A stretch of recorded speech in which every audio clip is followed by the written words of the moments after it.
সব বন্ধুদের জানাই হ্যাপি নভেম্বর। এই নভেম্বর মাসটা কিন্তু খুব ইন্টারেস্টিং। যেমন সকল গরমের থেকে বিদায় নিয়ে ঋতু কিন্তু এবারে শীতকালে আসছে।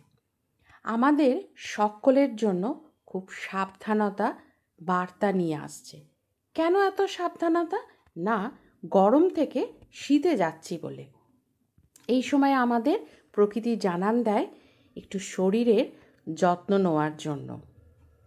কারণ আমরা এই হঠাৎ পরিবর্তনটা নিতে পারি না, সর্দি কাশি হ্যাঁচড় ম্যাচড়ে ভুগতে থাকি।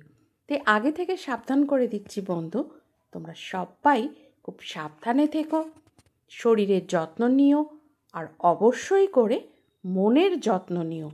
মনকে তো ভালো রাখতেই হবে, শীত গ্রীষ্ম যেমনই হোক না কেন। সবাই মিলেমিশে ভালো থেকো।